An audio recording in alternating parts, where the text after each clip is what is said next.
आनंदित होना चाहते हैं, इसका नाम है मृत्यु लोक। सब मरेगा, प्रतिपल सब मर रहा है, तुम्हें दिखाई नहीं दे रहा। प्रतिपल सब नाश की तरफ जा रहा है। सावधान उपासक, जितनी श्वासें हैं वो अपने आराध्य देव लाडली लाल के चिंतन में जो लगा रहा है वही सार्थक जीवन कर रहा है, वही सार्थक श्वासें हो रही हैं।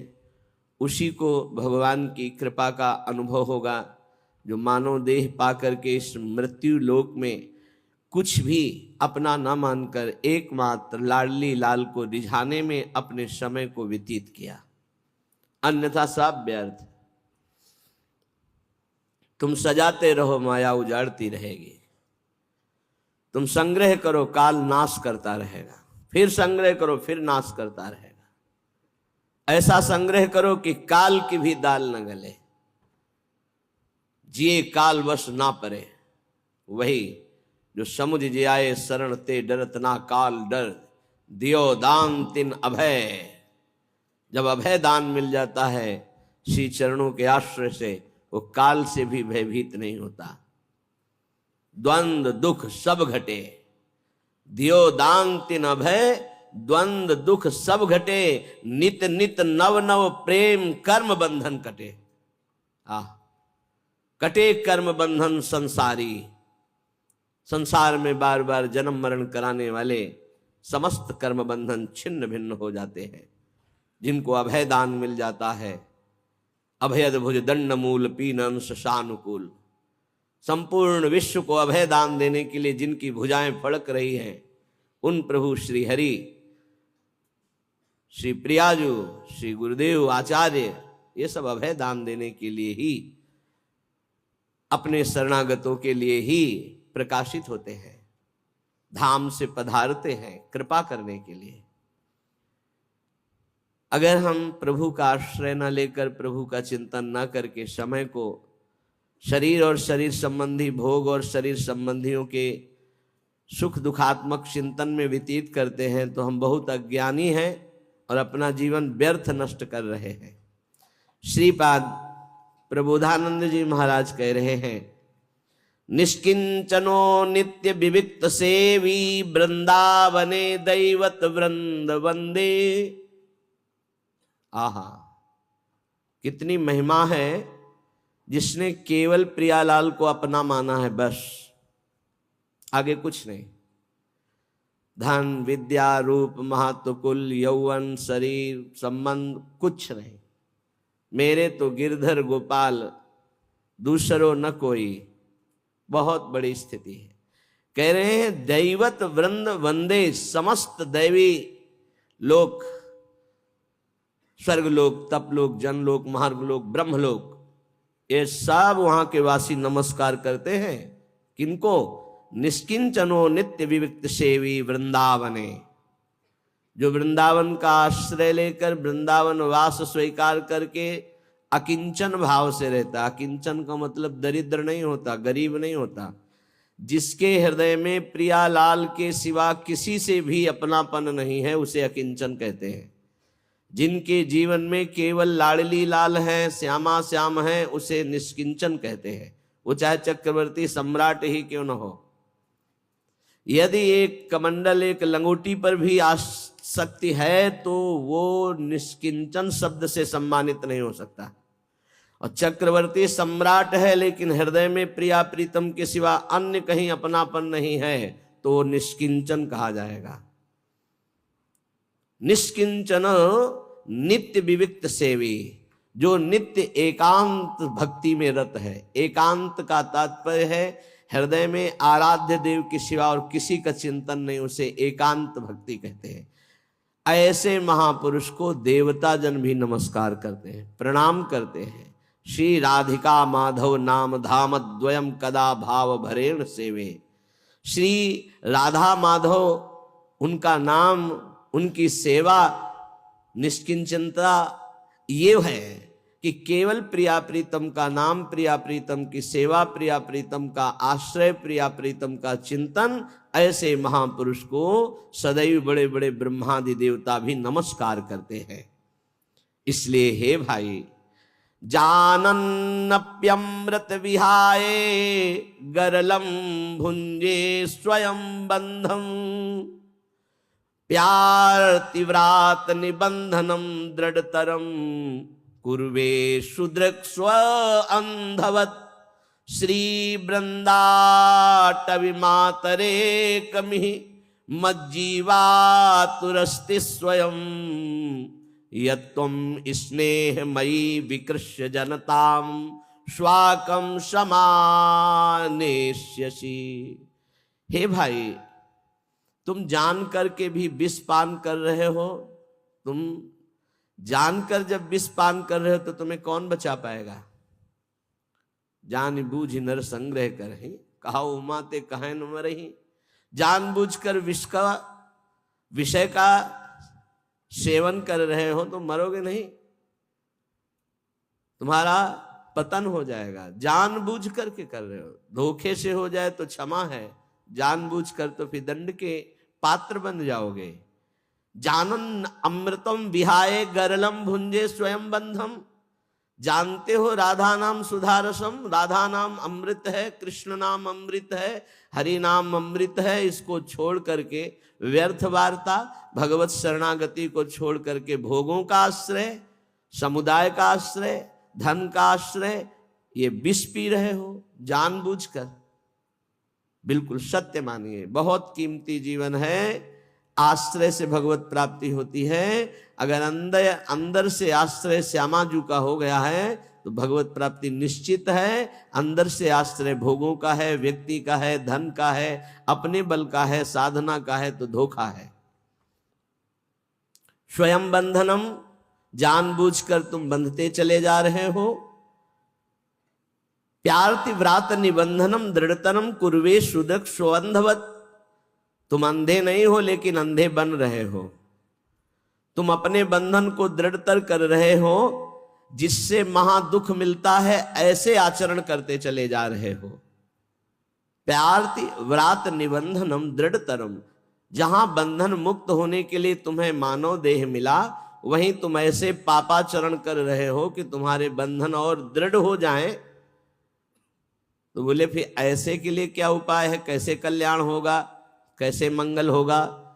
तो बोले जो माता से भी अधिक स्नेह करने वाली वृंदाटवी है, श्री वृंदाटवी मातरे कमिः मज्जीवातुरस्ते स्वयं यत्त्वं स्नेहमयी विकृष्य जनताम स्वाकम समानेष्यसि। यदि तुम अब भी अपने जीवन को सुधारना चाहते हो तो मां के समान अत्यंत करुणामय ये वृंदाटवी है, आ जाओ।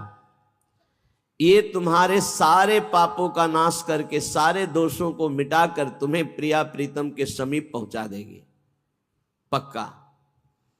बिना वृंदावन रज का सेवन किए, वृंदावन की कृपा के बिना रसिकों का संग नहीं मिलता, रसिकों के संग के बिना प्रेम रंग नहीं चढ़ता, और प्रेम देवता मिले बिना सिद्धि होए न कारज। बिना प्रेम प्राप्त हुए समस्त पाप नष्ट नहीं होते, भगवत तत्व का बोध नहीं होता, भगवत प्रेम नहीं होता।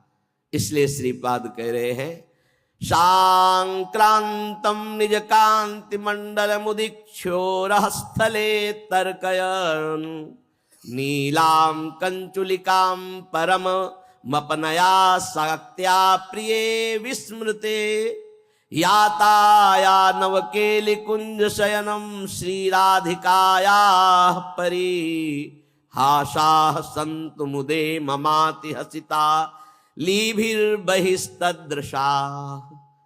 यदि तुमने वृंदावन का आश्रय ले लिया तो तुम्हारे हृदय में प्रिया प्रीतम के प्रति ऐसा प्रेम प्रकट होगा कि लीला झलकने लगेगी। एक अद्भुत लीला का यहाँ एक श्लोक में दर्शन करा रहे हैं। जैसे श्रीमद चतुरासी जी के पद में आज निकुंज मंज में खेलत, 7वां पद है, आज निकुंज मंज में खेलत नवल किशोर नवीन किशोरी अति अनुपम अनुराग परस्पर शून्य अभूत भूतल पर जोरी। आज हमारे नवल किशोर प्रियालाल खेल रहे हैं। अनुपम अनुराग है, अनुपम अनुराग। श्याम रंग श्यामा रंगी और श्यामा के रंग श्याम, ये अनुपम अनुराग है। श्री प्रिया प्रीतम अनुपम अनुराग में रंगे हुए दोनों खेल रहे हैं। कैसी सुंदर भूमि है। विद्रुम फटिक विविध विविध प्रकार की मणियों से जटित श्वेत रंग की स्फटिक भूमि है। अलग अलग कुंजों की शोभा। वैसे संपूर्ण वृंदावन की भूमि हेममयी कही गई। विद्रुम फटिक विविध निर्मित धर नव कर्पूर पराग नथोरी। जैसे कपूर पीस कर बिछा दिया गया हो, ऐसे एकदम श्वेत भूमि स्फटिक मणि जैसी। और ये चिदानंद भूमि है और अत्यंत सुकोमल है, क्योंकि अति सुकुमारी लाडली पी किशोर सुकुमार, इनके अत्यंत सुकुमार श्री चरण हैं। तो वृंदावन की प्रत्येक कुंजों की भूमि अत्यंत सुकोमल है। स्फटिक मणि जैसी श्वेत भूमि, मानो कपूर पीस कर बिछा दिया गया हो, ऐसी इस कुंज में जिसमें आज प्रिया प्रीतम खेल रहे हैं। आज निकुंज मंजु में खेलत नवल किशोर नवीन किशोरी। विद्रुम फटिक विविध निर्मित धर नव कर्पूर पराग नथोरी। कोमल किसलय शयन सुपेशल तापर श्याम निवेशित गोरी। सुंदर सुंदर कोमल कोमल नवीन पत्ते वृंदावन के जो अरुण वर्ण के हैं, थोड़ा हरिताभ आभा निकल रही, बहुत ही कोमल, ऐसे सखियों ने कोमल पत्तों की सैया लगाई है। उसमें प्रियालाल विराजमान हुए। अब मिथुन हास परिहास परायण, पीक कपोल कमल पर झोरी, गौर श्याम भुज कलय मनोहर। अद्भुत हास परिहास। अचानक लाडली जू की दृष्टि पड़ती लालजू के इंद्र नीलमणि वक्षा स्थल पर। विशाल वक्षा स्थल में अत्यंत दिव्य सुंदर अपने रूप का प्रतिबिंब देखती है। हरिउर मुकुर बिलो की अपन पो विभ्रम विकल मान जुत भोरी। प्रिया जो एकदम मान धारण कर लेती हैं कि ये तो कपट करते हैं, हमसे प्रेम की वार्ता करते हैं। हृदय में कोई नवीन सुंदरी विराजमान, 64 कला प्रवीण तदपि भोरी। हमारी स्वामी जी रूप राशि अति चतुर शिरोमणि, अंग अंग सुकुमारी, ऐसी प्रियजू पर अति भोरी। भोरापन देखो। अपने प्रतिबिंब को लालजू के वक्षा स्थल में इंद्र नीलमणि कांति प्रकट हो रही, उसमें देखा गोरी प्रियाजू ने अपने प्रतिबिंब को, तो मान कर गए। तो चिबुक सुचारु प्रलोई प्रबोधत। लालजू दुलार करके कह रहे हैं, प्रियाजू ये और कोई नहीं, आप ही व्यत नेति नेति वचनामृत बोलत प्रणय को मालावली। तो यहां उल्टा वर्णन कर रहे हैं। संक्रांतम निज कांति मंडल मुद्वीक्षोर स्थले तर्कय।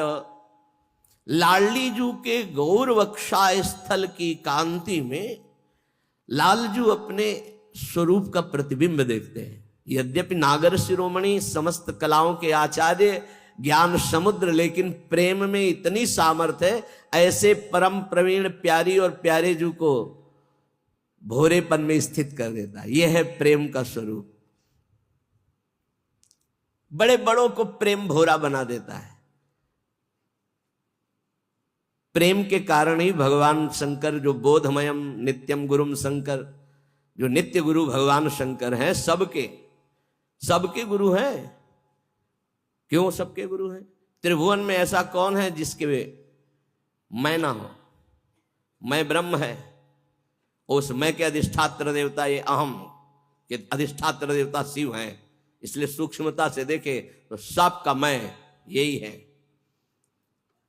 वैष्णवाचार्य हैं, वंदे बोधमयम नित्यम गुरुम शंकर रूपिणम।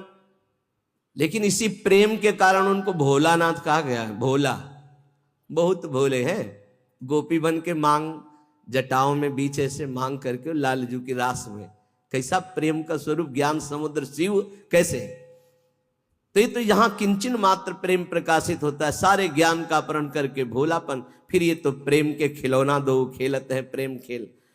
तो आज आश्चर्य हुआ कि चतुर शिरोमणि, समस्त विद्याओं के आचार्य श्री लालजू महाराज प्यारी जू के सांद्रानंद घन घनीभूत हृदय में अपना प्रतिबिंब देखा वक्षा स्थल में। तन्नीलम कंचुलिकाम परम मपनया सक्तया प्रिय विस्मृते। ये नव किशोर प्यारी जू के हृदय में कैसे वास कर रहा है। जैसे निज प्रतिबिंब देखकर प्रियाजू, ऐसे लालजू अपने प्रतिबिंब को संक्रांतम निज कांति मंडल मुदवीक्षोरा स्थले तर्क है, और एक नहीं दो रूप। तस्मै नमो भुवन मोहन मोहनाए, श्री लाडली जू के वक्षा स्थल में अपने दो प्रतिबिंब, आश्चर्यचकित हो रहे, दो नौ किशोर एक ही कांति वाले, और मैंने तो आज तक कभी ऐसा सुंदर रूप नहीं देखा। संक्रांतम, बड़े आश्चर्यचकित हो रहे हैं। संक्रांतम निज कांति मंडल मुदवीक्षोरा स्थले तर्क है, उपासक देख रहा है, वृंदाटवी की कृपा से, रसिकों की कृपा से देख रहा है। प्यारी जू जो सुंदरता की सीमा, लालजू जो लावण्य के समुद्र, लालजू प्यारीजू के वक्षा स्थल में अपने दो प्रतिबिंब देखकर इतने आश्चर्यचकित हो रहे हैं। अब असहनीय हो गया भोरापन। नीलाम कंचुलिकाम परम मपनया आसक्तया प्रिय विस्मृते, विस्मृत होकर के, पर वहां आपका ही प्रतिबिंब, याताया नवकेली कुंज शयनम श्री राधिका परिहासा, उस नवीन सैया पर विराज वाल प्रियाजू हंस रही के कितने भोरे हैं लालजू। संत मुदे ममाति हसिताली भीर बहिस्तदृशा, और कुंज रंधों में देख रही समस्त सखिया भी हंस देती। तो लालजू को आश्चर्य होता है कि ये सब हंस रही है, क्या बात हो गई। बोले जहां प्रेम ऐसे हास परिहास की चरम सीमा में बढ़ा हुआ है, ऐसे युगल सरकार जहां खेल रहे, ये रस वृंदावन प्रदान करता है। जो बड़े बड़े ध्यानी ज्ञानी महात्मा जन हैं, जहां उनकी पहुंच नहीं है, वहां रज का सेवन करने वाले रसिक चरणों के आश्रित जनों को यह प्राप्त होता है। प्यारोढुम क्षमते न अच्छी सुखादी नाम तुय ध्यानगम। इसलिए अय उपासक, निर्विद्य कृत्याद्यखिलात् कदाहम छित्वा समस्ताश्च जगत्यपेक्षा, प्रविश्य वृंदावन मत्य संगस तदीस वार्ताभिरहानिने से। तुम्हारे लिए अब कोई कर्तव्य नहीं है, तुम्हें मानव देह केवल एक कर्तव्य के लिए मिला, भगवत प्राप्ति के लिए। प्रायः इस बात से कोई जानते हैं कि हमारे जीवन का लक्ष्य क्या, नहीं सब अनभिज्ञ है। लेकिन कई बार कहा यह ऐसा देश है, यहां से वस्त्र भी उतरा लिया जाता है, ये देह रूपी वस्त्र भी उतरा लिया जाता है, फिर तुम्हारे लिए क्या कर्तव्य है। अब हम अगली योनि में ना जाएं। एक संत भगवान पधारे थे, उनको ये आज्ञा दी गई। वो बड़े संशय में थे, रुदन कर रहे थे कि आपका सत्संग सुना तो दृढ़ निश्चय हो रहा है कि भगवत प्राप्ति करना अति आवश्यक है, लेकिन हमको गुरुजनों ने कहा है कि ऐसा कुछ नहीं, और ऐसे ऐसा करो। और हम ऐसे बिल्कुल वो बालकों वाली बातें थी, या वो बोल नहीं पा रहे थे, या वो समझ नहीं पा रहे थे, या वहाँ बालकों जैसी ही बातें हो रही थी। ये बालकों की बातें हैं, ये ज्ञान वृद्धों की बातें नहीं होती। जैसे कहा जाए कि आपको इस परंपरा की रक्षा करने के लिए यही प्रयास करना चाहिए और फिर जन्म लो इसी में, तो तुम्हें पता है क्या कि तुम फिर विज्ञ मनुष्य शरीर प्राप्त करोगे और फिर साधु बनोगे, फिर इसी परंपरा को चलाओगे। अरे पता नहीं, चूक हो गई। तो हिरन वो बन गए, तो जो भगवान ऋषभ देव जी के पुत्र भरत जी कहे जाते हैं, तो आप नाली का कीड़ा बन जाए तो कौन सी बड़ी बात होगी। होश में, ये सब परंपराएं भगवत प्राप्ति के लिए बनी हैं। इन परंपराओं का उद्देश्य चलाना नहीं है, चलना है। आप चलिए और भगवत प्राप्त हो जाइए, यही परंपरा है। जितने भी आचार्य परंपराएं हैं वो जीव को भगवत प्राप्ति कराने के लिए हैं, परंपराएं चलाने के लिए नहीं है, परंपरा में चलने के लिए है। बस यही भूल हो जाती है। तो बोले आगे कौन चलाएगा, तो तुम्हारी चलाई हुई परंपरा है। ईश्वर आचार्य रूप में अवतरित होकर के परंपरा चलाता, वही निर्वाह करता। वो विविध रूपों में आकर के जहां देखा कि अब इस परंपरा का ह्रास हो रहा है, वो तत्काल किसी न किसी विभूति के रूप में उदय होकर फिर प्रकाश कर देता है। हमारे तुम्हारे चलाए परंपराएं हैं, हमें तुम्हें परंपरा में चलकर भगवत प्राप्ति करनी है। बहुत समझने का